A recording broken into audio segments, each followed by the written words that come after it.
नमस्कार दोस्तों, एनके की मस्ती यूट्यूब चैनल पर आपका स्वागत है। विद्यार्थियों, मैंने पहला चैप्टर का जो है वीडियो बनाया था, इंपॉर्टेंट क्वेश्चनों का वीडियो, और जो है आपने उसको लाइक भी किया होगा। मुझे उम्मीद है कि आपने उसको पसंद किया होगा। दूसरे पार्ट का जो है मैं वीडियो बनाने जा रहा हूँ, जिसमें महत्वपूर्ण क्वेश्चन आपके पास मेंशन होंगे और जिनमें से आएंगे क्वेश्चन। इसलिए वीडियो को, चैनल को सब्सक्राइब कीजिए, वीडियो को लाइक कीजिए और बने रहिए पूरे के पूरे वीडियो में। आप मेरे साथ आधे घंटे तक बने रहिए। आधे घंटे में आपको दूसरा चैप्टर कंप्लीट करा दिया जाएगा। देखिए विद्यार्थियों, पहला क्वेश्चन क्या बन सकता है। पहली बात तो इस पार्ट का नाम क्या है साहब? इस पार्ट का नाम है अमल व क्षार। अमल व क्षार। अब सुनो पहला क्वेश्चन। आरेनियस के अनुसार, क्वेश्चन नंबर 1, आरेनियस के अनुसार, क्वेश्चन ही करा रहा हूं, सीधा क्वेश्चन ऊपर के। आरेनियस के अनुसार, छोटे क्वेश्चन भी कराऊंगा इस चैप्टर में। छोटे क्वेश्चन बनने की प्रबल संभावना लग रही है मुझे। पहले चैप्टर में छोटे क्वेश्चंस बनने की संभावना कम थी, लेकिन दूसरे वाले चैप्टर में छोटे क्वेश्चंस बनने की संभावना है। आरेनियस के अनुसार अम्ल व क्षार की परिभाषा दीजिए। अम्ल व क्षार की परिभाषा दीजिए।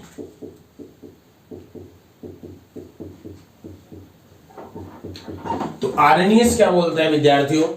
आरेनियस के अनुसार वे पदार्थ जो जलीय विलयन में H+ आयन देते हैं अम्ल कहलाते हैं। वे पदार्थ जो जलीय विलयन में H+ आयन देते हैं अम्ल कहलाते हैं। बात समझ में आ गई?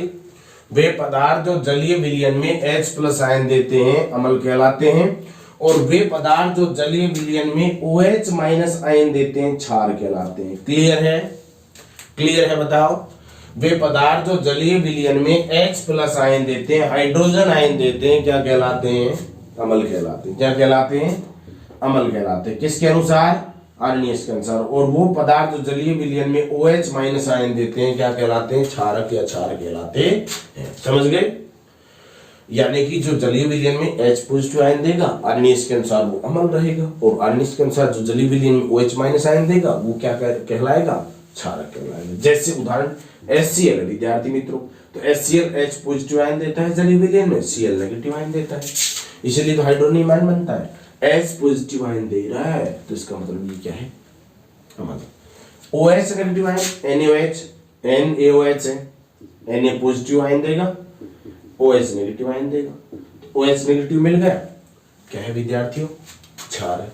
तो वे पदार्थ जो जलीय विलयन में H+ आयन देते हैं अम्ल कहलाते हैं। वे पदार्थ जो जलीय विलयन में OH- आयन देते हैं अम्ल क्षार कहलाते हैं। H+ आयन अम्ल, OH- आयन क्षार। दोबारा सुन लो, ठीक है? अच्छा जी, पहला क्वेश्चन हो गया। क्वेश्चन नंबर बढ़ते हैं दूसरे क्वेश्चन की ओर। दूसरा क्वेश्चन क्या कह रहा है देखते हैं।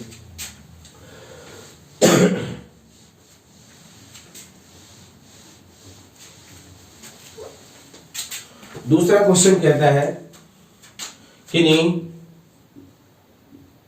दो प्राकृतिक, इसी में मेंशन कर देता हूं, तथा दो कृत्रिम सूचकों के नाम लिखिए। छोटा सवाल है भाई, या तो आपसे प्राकृतिक सूचक पूछ सकता है या कृत्रिम पूछ सकता है, और दोनों ही पूछ ले तो दोनों मैं आपको बता दे रहा हूं। तो प्राकृतिक सूचक तो वो होते हैं जो प्रकृति से प्राप्त होते हैं, और अम्ल और क्षार। पहली बात तो सूचक किसे कहते हैं विद्यार्थी मित्रों? सूचक किसे कहते हैं? वे पदार्थ जो अम्ल व क्षार की सूचना देते हैं, सूचक कहलाते हैं। वे पदार्थ जो अम्ल व क्षार की सूचना देते हैं, सूचक कहलाते हैं। जैसे लिटमस पत्र भी एक प्रकार का सूचक है। प्राकृतिक सूचक पूछे, हल्दी, लिटमस पत्र। कृत्रिम सूचक पूछे, methyl orange, phenolphthalein.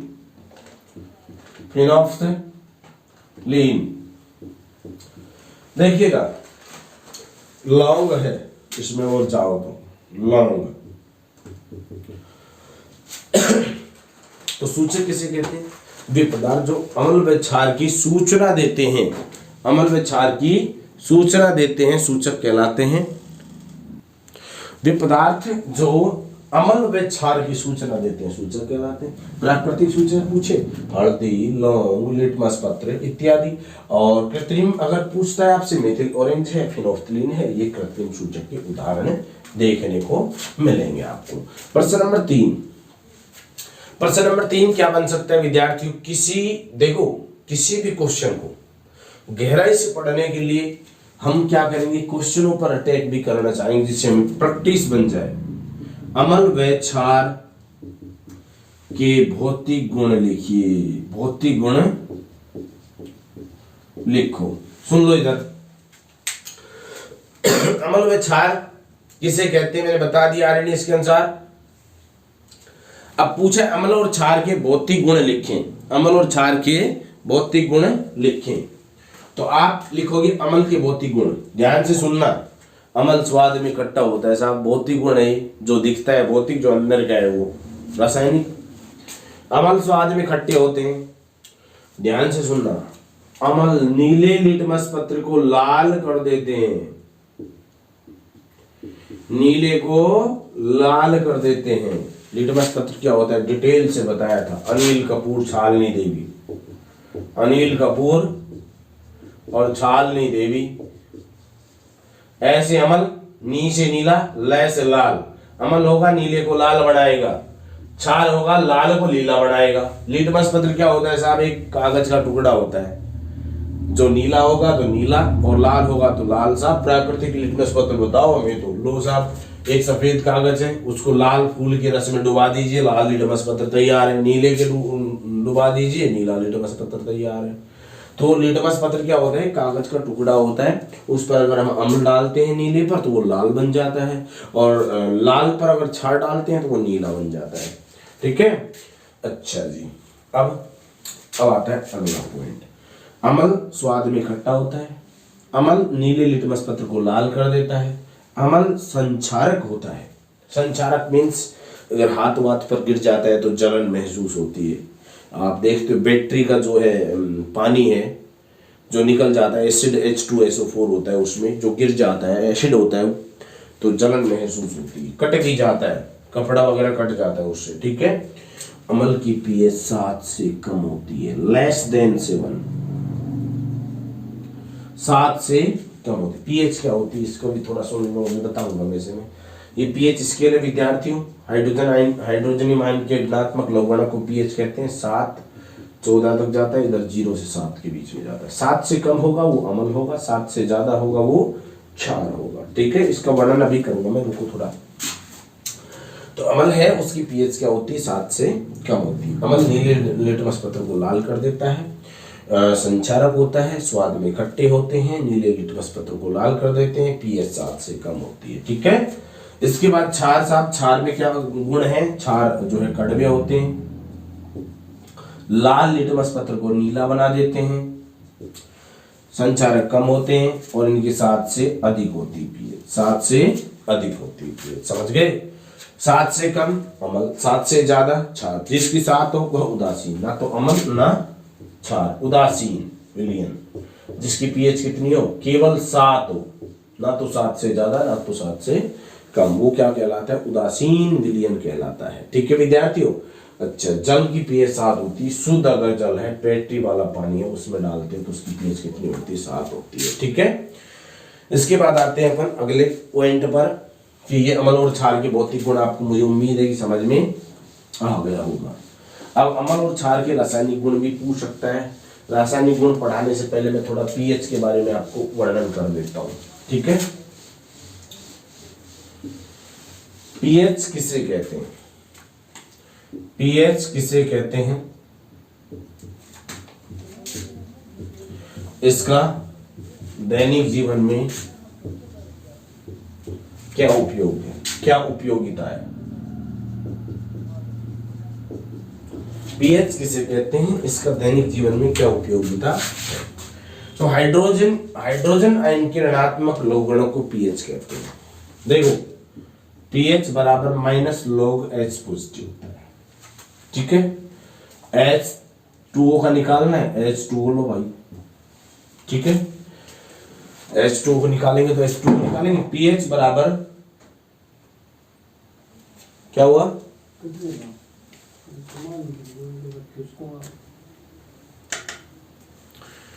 Minus log H3 opposite, ठीक है, जल की पीएच के लिए। जल की पीएच, पीएच किसे कहते हैं? ये सूत्र है पीएच का, पीएच बराबर minus log H positive. Hydrogen ion के ऋणात्मक लघुगणक को पीएच कहते हैं विद्यार्थियों। पीएच में पी का अर्थ होता है पुषांश, शक्ति, पावर। एच का मतलब हाइड्रोजन होता है, ठीक है। और जल की पीएच निकाल रहे हैं तो देखिएगा पीएच बराबर माइनस लॉग 10 की पावर -7 होता है भाई ये वैल्यू। तो -7 इधर आएगा तो आगे आ जाएगा, लॉग 10 हो जाएगा, ठीक है। ये सिद्ध कराओ, इसे जल्दी नहीं था। 7 गुना इसका मान 1 होता है तो 7 हो गया। जल की पीएच कितनी होती है? 7 होती है। मैंने सिद्ध कर दिया, ठीक है। वैसे आपको सिद्ध करने की जरूरत नहीं, केवल याद रखनी। तो पीएच में पी का अर्थ क्या है? पुषांश है, शक्ति है, पावर है। एच का अर्थ क्या है? हाइड्रोजन आयन है। दैनिक जीवन में महत्व सुनिए भाई साहब। पहला महत्व तो हमारे जो है शरीर में है ना, पेट में जो एक अम्ल निकलता है जिसे HCl हाइड्रोक्लोरिक अम्ल कहते हैं।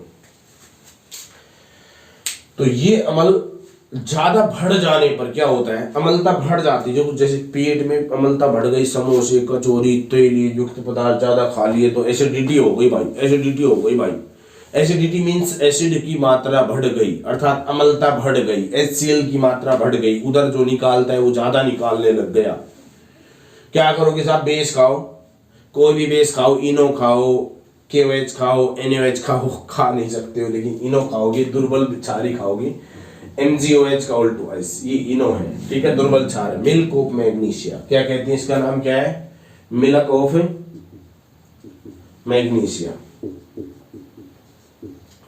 इसकी पीएच 10 होती है विद्यार्थी। इसको खाओगे तो क्या होगा? ये अंदर जाएगा, पेट के अंदर जो बढ़ी हुई अम्लता वो जो है अम्ल है, क्षार से क्रिया करके लवण और जल बना देगा, जिससे थोड़ा राहत महसूस होगी। HCl निकलता है बेटो इसमें हमारे पेट में, उदर में, जिसको हाइड्रोक्लोरिक अम्ल कहते हैं।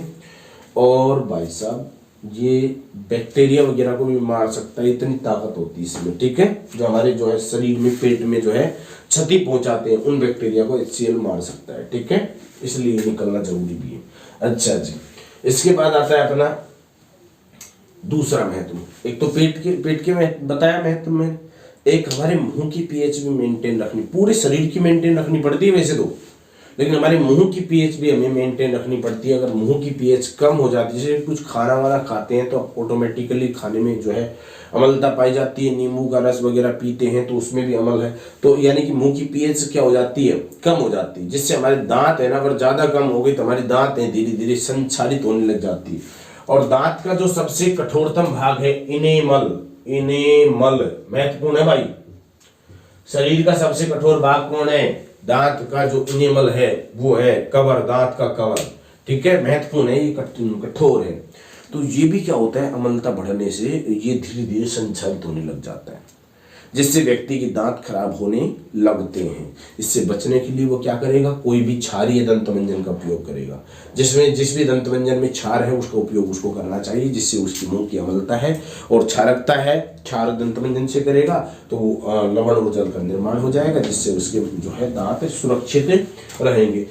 तीसरा महत्व सुनो, मिट्टी, किसान भाई है, किसान भाई क्या करेगा? बीज बोता है तो वो मिट्टी की अगर पीएच को मेंटेन रखता है, बनाए रखता है, खाद्य उर्वरक देकर के बनाए रखता है, या मिट्टी की पीएच को व्यवस्थित ढंग से, भाई किस फसल के लिए किस प्रकार की मिट्टी की पीएच की आवश्यकता होगी। जैसे मान लो कपास की फसल है, उसकी मिट्टी के लिए मान लो, मुझे पता नहीं है, मान लो पर, लेकिन पीएच की जो है ज्यादा जरूरत है तो उसमें क्या करेगा?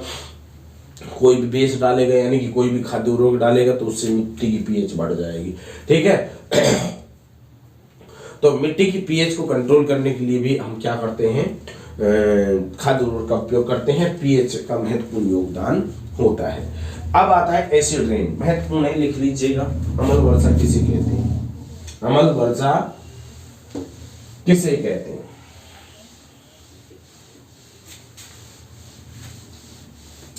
चौथा सवाल है अपना, पांचवा सवाल, अम्ल वर्षा किसे कहते हैं? अम्ल वर्षा किसे कहते हैं? तो भाई साहब ऐसी वर्षा जिसके पानी की पीएच का मान 5.6 से कम हो, ध्यान से सुनना, ऐसी वर्षा जिसके पानी की पीएच का मान 5.6 से कम हो अम्ल वर्षा कहलाती है। हो गया होगा याद, ऐसी वर्षा जिसके पानी की पीएच का मान क्या हो 5.6 से कम हो अम्ल वर्षा कहलाती है। वैसे अम्ल वर्षा है वो घातक होती है पशु पक्षियों के लिए भी, इमारतों के लिए भी, और भाई वनस्पति के लिए भी ये खतरनाक होती है, क्योंकि ये ताजमहल जैसे जो है संगमरमर का बना हुआ है ताजमहल, वो अम्ल वर्षा के कारण ही जो है पीला पड़ गया है। अच्छा, पीला पड़ गया, लेकिन अम्ल वर्षा होती क्यों है भाई? अपने से ही होती। वायुमंडल में क्या है, गैस छोड़ते रहते हैं, ऐसी प्रदूषण फैलाते रहते हैं। तो प्रदूषण के बढ़ने से क्या होता है, ग्रीन हाउस गैसें बढ़ती है, तो इससे अम्ल वर्षा होती है। वो गैसें हैं वो एटमॉस्फेयर में ही रहती है, वो मिल जाती है पानी में मिल करके उसकी पीएच के मान को कम कर देती है, जिससे अम्ल वर्षा होती है। ठीक है, क्वेश्चन नंबर 6 देखिएगा। 6 क्वेश्चन है दुर्बल अम्ल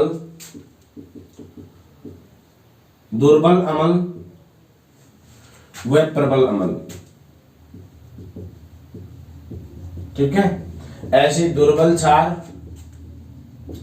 और प्रबल क्षार, इसके बारे में थोड़ा मैं बता देता हूं, इससे आप क्या समझते हो। तो भाई दुर्बल अम्ल तो वो अम्ल होता है जिसकी पीएच मान, ध्यान से सुनना बहुत ध्यान से, जिसकी पीएच मान है वो 4 से और 7 के बीच में होता है, दुर्बल अम्ल होता है। जिसकी पीएच, टमाटर का रस 4.4 है, दुर्बल अम्ल है। ठीक है, तो जिसकी पीएच 4 और 7 के बीच में होती है दुर्बल अम्ल होता है, और जिसकी पीएच 0 और 4 के बीच होती है, जैसे जठर रस 1.2 होती है जठर रस की। ठीक है, तो ये क्या है, प्रबल अम्ल। तो 0 से 4 के बीच जिसकी पीएच प्रबल अम्ल, 4 से 7 के बीच दुर्बल अम्ल। ऐसे ही 7 से 10 के बीच अगर किसकी है तो दुर्बल क्षार, और 10 से 14 के बीच में है तो प्रबल क्षार। पूछ सकता है किसी एक प्रबल क्षार का उदाहरण दीजिए, दे देना। पूछ सकता है किसी एक दुर्बल क्षार का उदाहरण दीजिए, MgOH का ऑल्टो दे सकते हो। रक्त की जो है पीएच है वो 7.8 के आसपास होती है ना। इधर ताजा दूध की पीएच 6.5 होती है। ठीक है, और भाई ये आपका जो है इसमें जठर रस है, HCl है, उसकी पीएच 0 होती है। ठीक है, NaOH की पीएच 14 होती है। तो आप ये उदाहरण दे सकते हो, कुछ पूछ सकता है इसमें छोटा सवाल, प्रबल अम्ल और दुर्बल अम्ल के बारे में आपको आना चाहिए विद्यार्थियों। इसके बाद अपना अगला क्वेश्चन आता है 7वां क्वेश्चन। 7वां क्वेश्चन इंपोर्टेंट है, इंपोर्टेंट लगाइएगा। अम्लों के रासायनिक गुण लिखिए, पूछा जा सकता है भाई, कठिन सवाल है, थोड़ा मुश्किल है। देखिए, अम्लों के कोई 3 रासायनिक गुण लिखें। अम्लों के कोई 3 रासायनिक गुण लिखें, तो उसमें क्या करोगे आप? तो इसका आंसर करने के लिए अपन क्या करेंगे, अम्लों के कोई 3 रासायनिक गुण लिखवा दे रहा है। पहला आंसर सुनिएगा इसमें, अम्लों के पहला जो गुण है वो सुनिए। सबसे पहले तो अम्ल है विद्यार्थियों, अम्ल है वो धातुओं के साथ, देखिए अम्ल धातुओं के साथ ये +2 में भी है।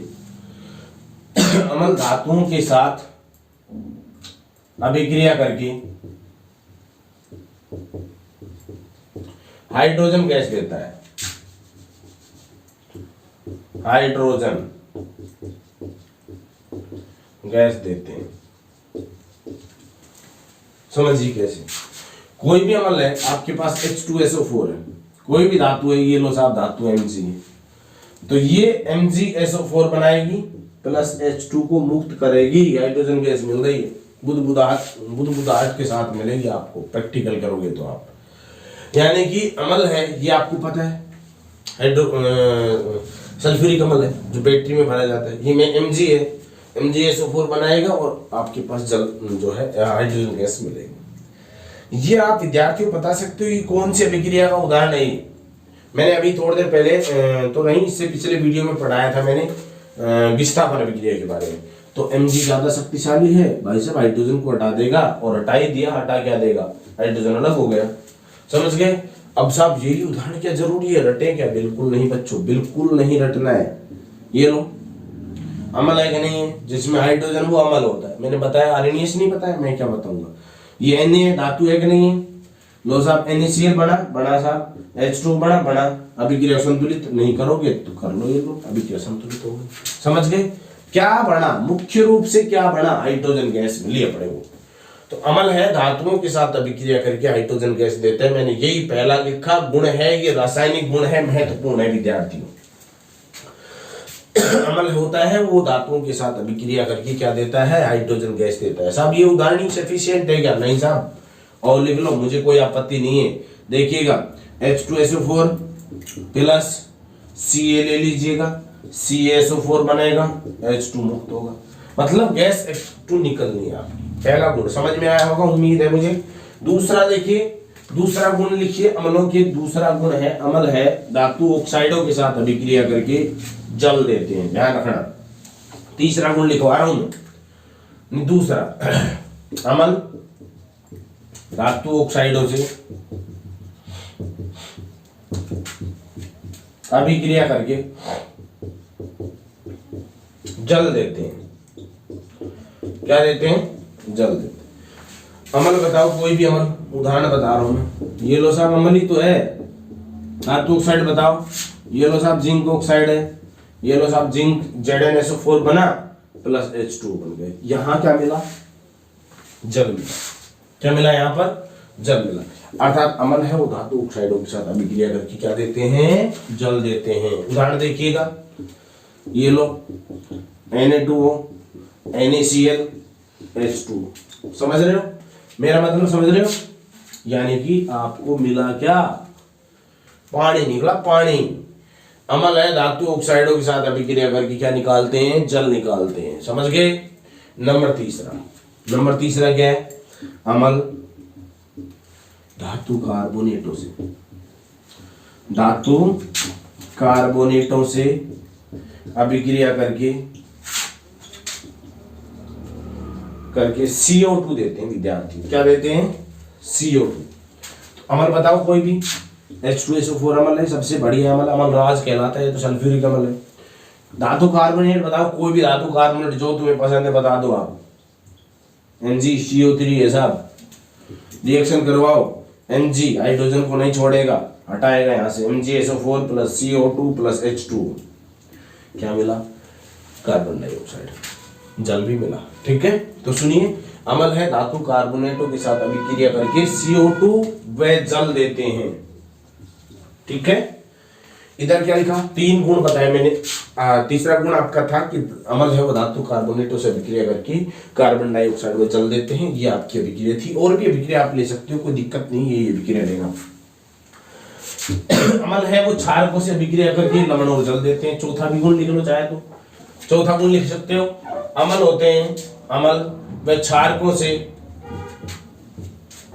अभिक्रिया करके लवण में जल देते हैं, लवण में जल देते हैं, पानी देते हैं। देखिएगा उदाहरण, देखिएगा अम्ल बताइएगा आप। HCl अम्ल है और भाई NaOH क्षार है, रिएक्शन करेगा, NaCl बनेगा, H2O बन जाएगा। क्या मिला? जल मिला। समझ गए। मतलब मेरा ये है कि क्वेश्चन अपना इंपोर्टेंट है। क्वेश्चन नंबर 8 विद्यार्थियों, मोस्ट इंपोर्टेंट लगाइए, वेरी वेरी मोस्ट इंपोर्टेंट है। 8वां सवाल, क्लोर क्षार अभिक्रिया, क्लोर क्षार अभिक्रिया किसे कहते हैं? किसे कहते हैं? लिखो। अभिक्रिया का उदाहरण भी देना है क्लोर क्षार अभिक्रिया का। तो क्लोर क्षार अभिक्रिया क्या है विद्यार्थियों? यानी कि आपको सोडियम हाइड्रोक्साइड बनाना है, इसमें ये ध्यान रखना है। क्या बनाना है आपको? सोडियम हाइड्रोक्साइड बनाना है आपको। और कैसे बनाओगे भैया? नमक लीजिए, बस साधारण नमक। अच्छा साहब, पानी लीजिए, H2O पानी, लेकिन इसमें प्रोसेस क्या होगा? विद्युत अपघटन अभिक्रिया करवानी पड़ेगी आपको। उसके फलस्वरूप आपको मिलेगा NaOH, Cl2 gas, hydrogen gas मिलेगी और हाइड्रोजन गैस। भाई साहब खतरनाक प्रोसेस है। क्या है? नमक, देशी नमक सस्ता वाला, पानी फ्री का, महंगी चीज बढ़ गई NaOH, क्लोरीन बन गया साहब, हाइड्रोजन बन गया साहब, बढ़िया चीज है ना क्लोर क्षार अभिक्रिया। लेकिन बेटा ये होता है ऐसे ही नहीं, अपन करेंगे ना पानी में नमक डाल दिया लोचा बना दिया, अपन ऐसे नहीं कर सकते, लेबोरेटरी में होता ही, इसलिए इसका नाम क्लोर क्षार अभिक्रिया। और इसका प्रोसेस ये रहा आपकी बुक में, देखिएगा ये प्रोसेस है आपका, ठीक है। एनोड कैथोड वगैरह होता है, यानी कि इलेक्ट्रोलाइसिस प्रोसेस होता है इसका, विद्युत अपघटन अभिक्रिया, क्लोरान ऐसा होता है, ठीक है। यही क्लोर क्षार अभिक्रिया है। नमक के जलीय विलयन में, दोबारा से सुनो, नमक के जलीय विलयन में विद्युत धारा प्रवाहित करने पर सोडियम हाइड्रोक्साइड क्लोरीन में हाइड्रोजन गैस मिलता है। इस अभिक्रिया को क्लोर क्षार अभिक्रिया कहते हैं। महत्वपूर्ण अभिक्रिया विद्यार्थियों, क्या है, वेरी वेरी इंपॉर्टेंट, महत्वपूर्ण है। क्वेश्चन नंबर 9 पर आते हैं। 9वां क्वेश्चन क्या है, देखिएगा। 9वां क्वेश्चन भी इंपॉर्टेंट है, 8वें और 9वें दोनों को इंपॉर्टेंट लगाइए। 9वां क्वेश्चन कह रहा है विरंजक चूर्ण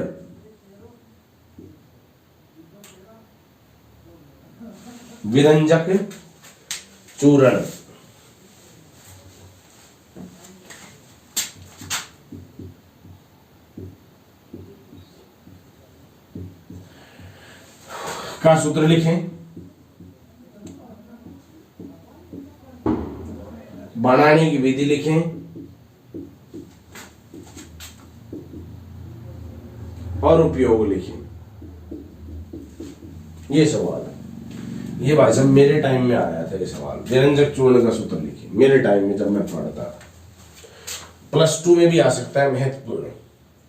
विरंजक चूर्ण क्या है, इसका सूत्र CaOCl2, रट लो भाई। विरंजक चूर्ण का सूत्र क्या है, कैल्शियम ऑक्सीक्लोराइड। क्या बोलते हैं इसको, कैल्शियम ऑक्सी क्लोराइड। अच्छा जी, इसी को कहा जाता है ब्लीचिंग पाउडर। इसी को क्या कहा जाता है विद्यार्थियों, ब्लीचिंग पाउडर भी कहा जाता है, ब्लीचिंग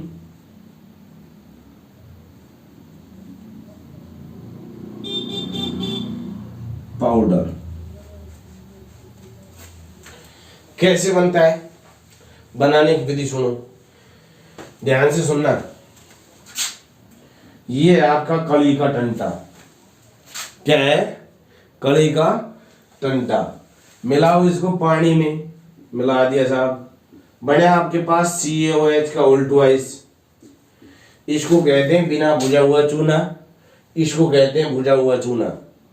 गांव में कह देते हैं ना कई बार, किसी बालक को अपराध करा रहे मेरे भुजे हुए चूनो। देखो CaO कैल्शियम ऑक्साइड, CaOH का उल्टा कैल्शियम हाइड्रोक्साइड, ये आपके पास उत्पाद आ गया। अच्छा जी, इस पर क्लोरीन गैस प्रवाहित करवाओ। ये रही ना क्लोरीन आपके पास, नहीं है तो ले लो।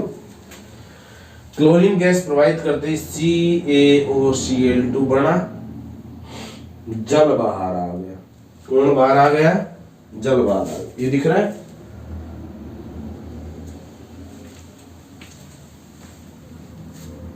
अच्छा जी, ठीक है, जल बाहर आ चुके हैं। ये आपका ब्लीचिंग पाउडर है, महत्वपूर्ण है बेटा, मोस्ट है भाई, ये तुम्हें बता देता हूं, मोस्ट है।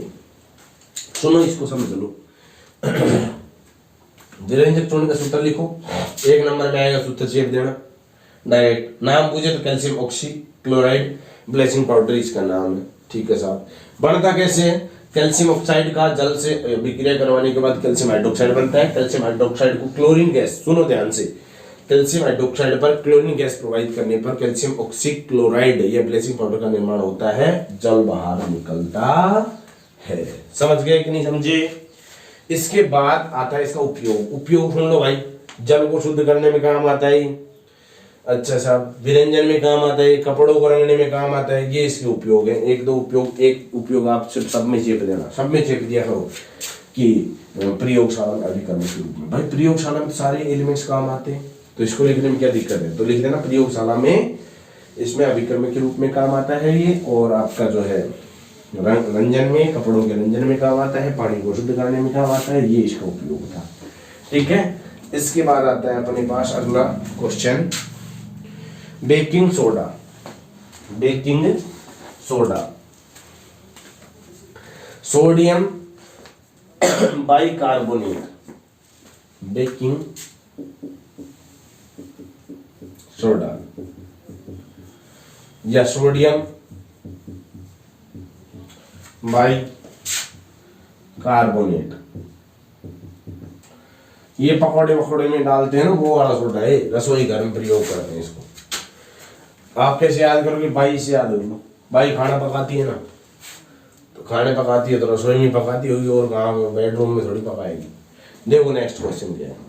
अब अपना क्वेश्चन क्या है, बेकिंग सोडे का सूत्र लिखिए। सूत्र अगर पूछता है तो NaHCO3, NaHCO3, ये आपका सूत्र है।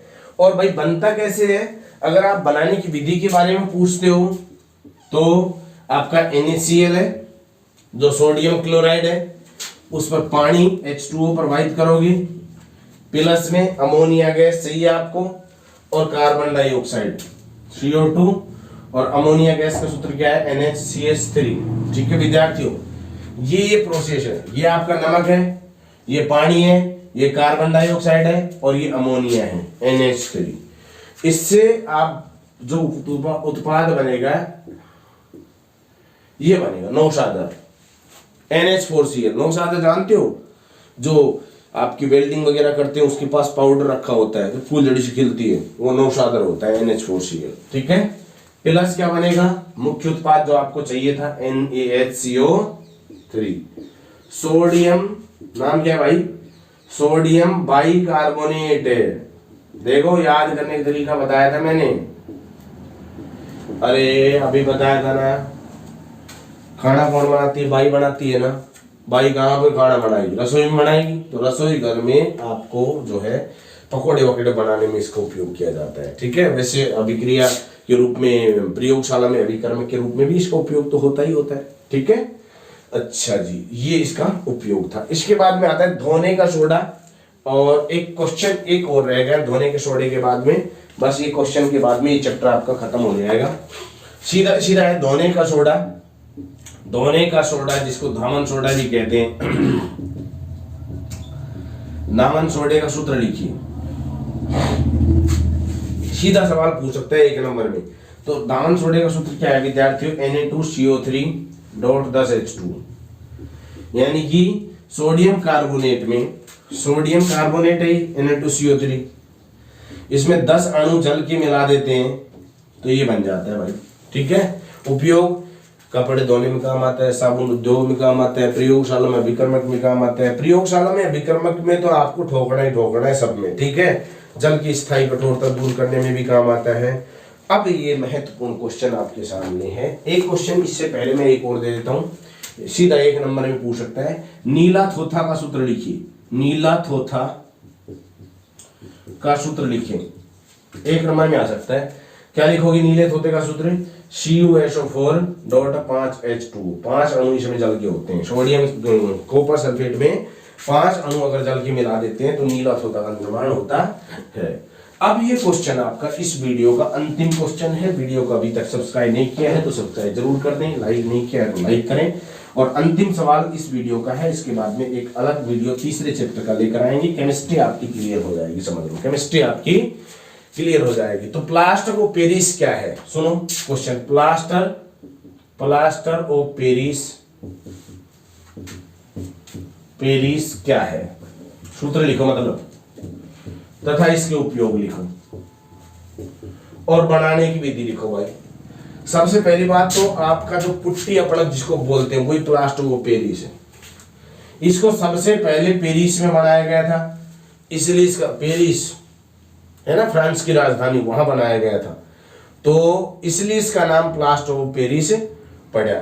ठीक है, ये बनता कैसे विद्यार्थी मित्रों और इसका उपयोग क्या है इसके बारे में मैं चर्चा कर देता हूं। पहली बात तो आपका ये है कि जिप्सम को, ये जिप्सम है, ये जिप्सम का सूत्र है। जिप्सम को 343 डिग्री केल्विन पर गर्म करने पर इसके 1.5 अणु जल बाहर निकल जाते हैं और बचता है आधा अणु जल। ये बनता है भाई साहब जिप्सम। ये लो 1.5 अणु जल बाहर निकल गया और ये बचा हुआ पार्ट क्या है, ये पीओपी है, प्लास्टर ऑफ पेरिस। ठीक है, यही आपका क्या है, प्लास्टर ऑफ पेरिस। काम क्या है भाई, खिलौने बनाने में काम आता है। हड्डियां टूट जाती है तो डॉक्टर इसको काम में लेते हैं, जो स्थिर रखने के लिए, हाथ को स्थिर रखने के लिए इसका उपयोग है। घर के मकान में जो पुट्टी वगैरह सुंदरता करने में इसका उपयोग है। ठीक है, ये इसका उपयोग, महत्वपूर्ण उपयोग है। अच्छा, इसके बाद आता है अपना, इसके बाद आता है क्या, इसको देखो, ये ध्यान रखने की बात है, इसको अगर ठंडे पानी में डालते हैं ना, पीओपी को ठंडे पानी में डालते हैं तो ये वापस ये बन जाता है, बट्ट बैठ जाता है, समझ गए। इसलिए इसको गर्म पानी में डालते हैं, गर्म पानी में डाल करके फिर करते हैं। 1 नंबर में पूछ सकता है प्लास्टर ऑफ पेरिस का फॉर्मूला क्या है। वीडियो को लाइक कीजिए, चैनल पर नए हो तो सब्सक्राइब कीजिए। Thank you so much.